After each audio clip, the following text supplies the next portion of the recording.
everyone, Frank Song here again from Modern Career Advice.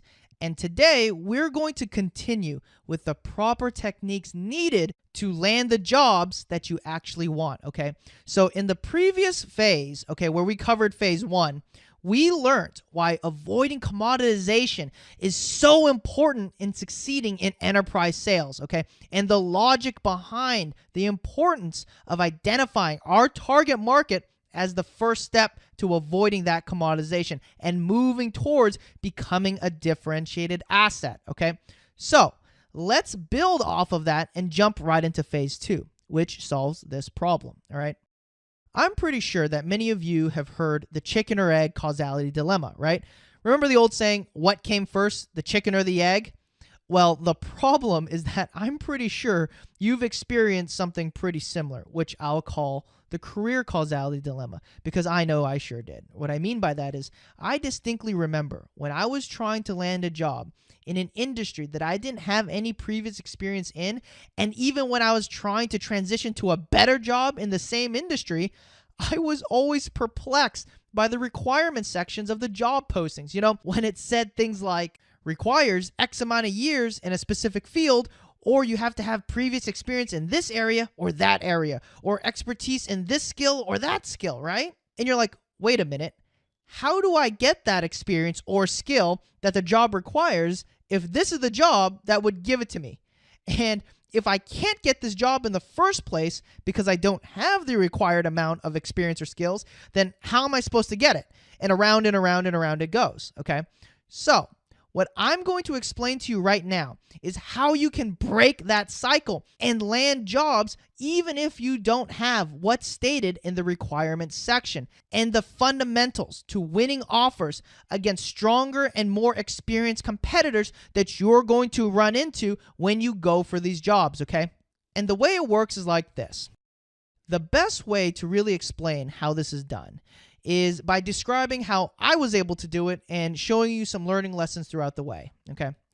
So back in the day, I remember getting my first investment banking interview, and I distinctly remember what the guy who offered me the interview said. So Frank, we're happy to interview you, but heads up, we've been pretty fortunate to get a lot of high caliber candidates year after year who've really graduated from some of the best schools across the country, and many who have had pretty relevant experience. And also, the person that you're going to be replacing also came from a top-tier university. And oh, by the way, to be completely transparent with you, we've never hired anyone with your background profile before, okay? Well, if that was supposed to be a pep talk, it didn't quite work. But whatever. I knew if I was going to go down, I was going to go down swinging anyway. So I went to the interviews, irrespective of those comments. So when I got to the office, effectively what happens in investment banking interviews is that they do something called a super day, where it's a final round where they gather all the candidates that they're considering in a conference room before breaking you off into your rotating interviews, all right? Now, in the conference room, everyone is actually pretty cordial and polite, even though we're all competing for the same role. But in your mind, you know, we're only human, you're sort of sizing everyone up. And I distinctly remember seeing this guy who literally looked like what you can imagine an investment banker to look like. I mean, he looked like a mix between Scott Disick and Donald Trump. He was tall, he was well built, he has his hair combed to the back, he was wearing this expensive, nice fitting designer suit. Like, if you were to go to Google Images and typed in investment banker, like, I am pretty sure his photo would pop up first, all right? Anyways, after watching him leave to go to his interview, I'm pretty sure I know how his interview went. Effectively, the interviewer probably sat him down and said something like, hey, why don't you tell me about yourself? Or why are you a good fit for the firm? And his answer probably went something like this. Sure. My name is John Kingsington III. I graduated with a triple degree in computer science, economics, and advanced mathematics. I am highly proficient in multivariable calculus, and I am currently working with a team of Nobel Prize laureates where I'm coupling my knowledge of computer science, mathematics, and economics to develop a model that will help better predict financial crises. Whoa. And I'm sure the next person came in and the interviewers asked them the same exact question, like, tell me a little bit about yourself, or why are you a good fit for the firm? And this person probably said something like, yeah, happy to do that. To tell you a little bit about myself, I've actually been a pretty successful entrepreneur my whole life. I started my first business when I was 17. I grew it to about $50,000 in revenue and eventually sold it. And most recently, I actually started 2 successful other startups where I helped grow them to about $2 million in revenue before getting venture capital and stepping away from those businesses. And in addition to that, I've actually been asked to speak nationally on the topic of entrepreneurship. And oh, by the way, I've also been awarded the prestigious Young Entrepreneurs Award 2 separate times. What the hell? Where do they make these people, right? Don't they have anything else better to do? Jesus Christ. But this was seriously the accomplishments of a lot of my competitors, all right? Now, here's the thing I know about my competitors. I know for a fact that they probably worked hard and succeeded their whole lives, all right? Like, they've probably played the violin before they could read. They took every single AP class known to man. They studied super hard, got a perfect GPA, then got a perfect SAT score, graduated valedictorian, went to a super crazy top college where they worked really hard again, graduated top grades, and then they worked at some pretty great places and got some great experience under the belt from reputable companies, right? And with a track record like that, I'm pretty sure they practiced and tried very hard for this interview and gave it everything that they had. However, despite all of those life achievements and hard work and decades and decades and decades of success, they made a huge tactical enterprise sales error because of the fact that they didn't understand enterprise sales and the proper techniques, okay? Which is the reason why I got the offer and they didn't, all right? And to explain the enterprise sales error that they made, you actually see this happen a lot. It's the exact same reason why startups fail all the time and why inventors never get rich, okay? I'm sure you guys heard the story millions of times, right? A bunch of friends, they get together, and one of the friends is having a problem with something. And another friend goes, hey, there's got to be a better way. We should build a solution for that, right? Then they start brainstorming on a napkin or a whiteboard, coming up with different ideas of products and solutions to build. And then eventually they go, Eureka, this is the one, right? Then they start making a business plan. They start coming up with a catchy name for their business. They start getting some business cards printed, get a designer to make a cool logo and make a slick looking website. And then they go rent some office space so they can look legit and super credible. Then they build a slick looking product with all the bells and whistles. All the founders and employees are working day and night trying to make it successful. They get some press, the media starts writing about them, and they even did the impossible. They secured an investment from some top tier investors and have some super smart board of directors. And time again, 9 out of 10 of those situations ends up in bankruptcy and failure, okay? Here's the weird part. They had all that stuff going for them, yet they still went bankrupt. What happened? The founders, they were working all night long. These are really smart people. They have a great looking website. They have a slick product. They have a cool office. They have money from investors. How was it that with all that working for them, that they still failed? The problem is that from inception, they made a huge tactical error, okay? That error was that they built a solution for what they thought their buyers wanted to pay for, okay? They spent so much time hypothesizing and brainstorming what their customers wanted, and they ended up building a solution for what they thought their customers were willing to pay to solve, okay? They were too focused on building the product, building the solution, building this, building that, feature this, feature that not one person stopped to think for one moment and ask themselves, are we building a solution to solve a problem that our buyers looking to pay to solve? No, they didn't, okay? And same thing with inventors. They're so focused with their inventions and their ideas that they're not thinking about if there's actually people who are willing to pay to solve this problem. And I hate to break it to you, but reality is the harshest judge of them all, okay?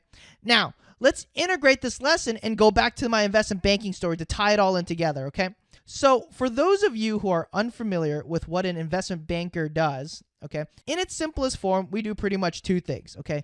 One is we build financial and valuation models, and two is we make presentations for meetings, all right?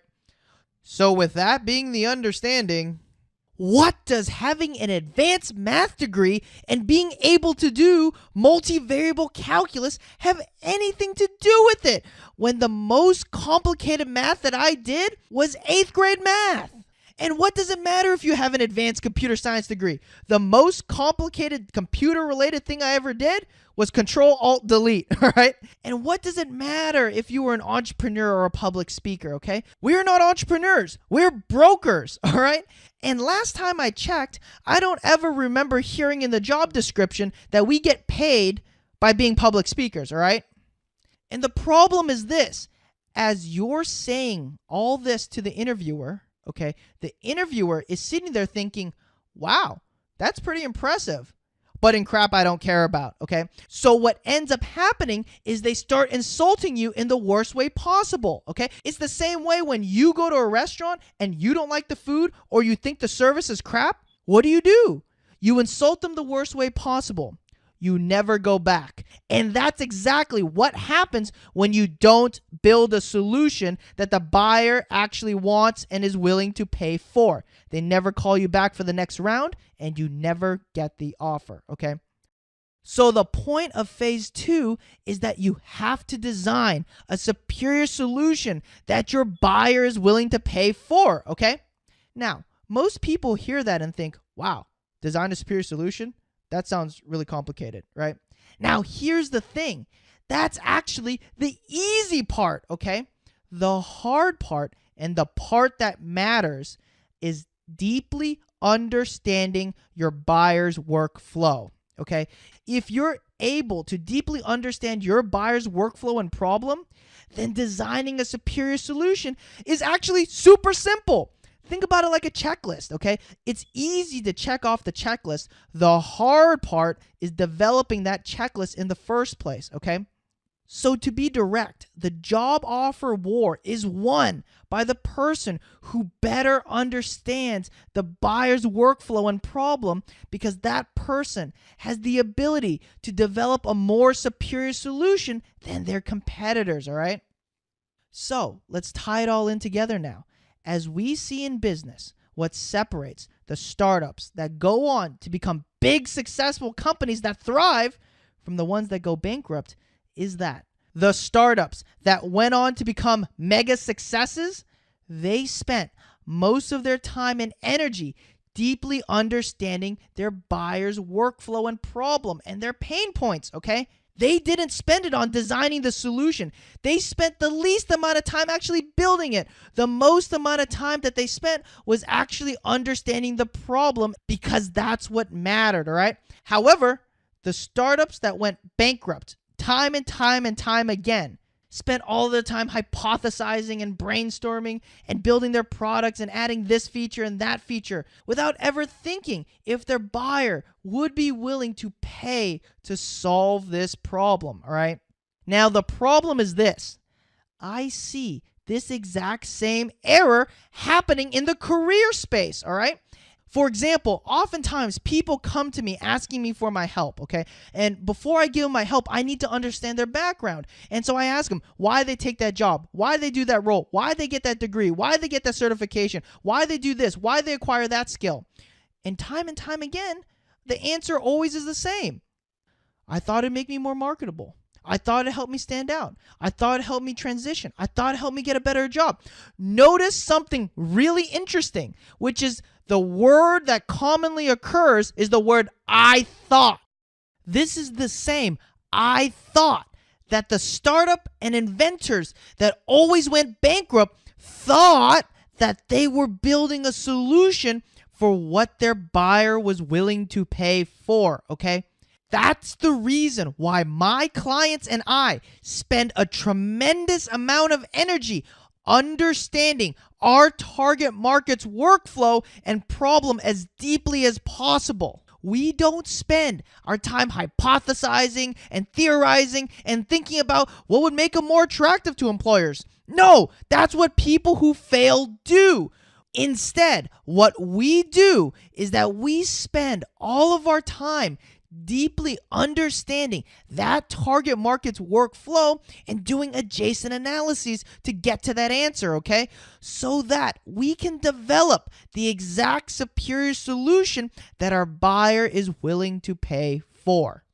Now, let me tell you why this is super important, okay? One of my managing partners here at Modern Career Advice is a really good friend of mine, Will Chung. And the fun fact of the day is that back in the day, we used to go to interviews all the time just to win offers, just for fun, all right? And so I know he has very good technique as it relates to winning offers, okay? Now, here's the thing. If Will and I were going for the exact same job, and with both of our techniques being equal, what would separate one of us from beating the other person is who got that extra granular nugget of information to deeply understand the buyer's workflow better than the other person, okay? That would give that person the extra edge to developing a more superior solution and thus winning the offer, all right? That's why it's so important to deeply understand the buyer's workflow. Now, remember when I told you in phase 1 that commoditization will destroy your chance of landing offers and that you have to focus on becoming a differentiated asset? Well, in order to do that, you have to deeply understand your target market's workflow and problem in order to develop a highly differentiated and relevant solution that the buyer would be willing to pay for. All right, guys, so that's it for phase 2 now. In the next video, things are going to start getting very interesting because we're going to talk about the exact strategies we use to create resumes that convert into a ton of interviews. So take care for now, and I'll see you guys later.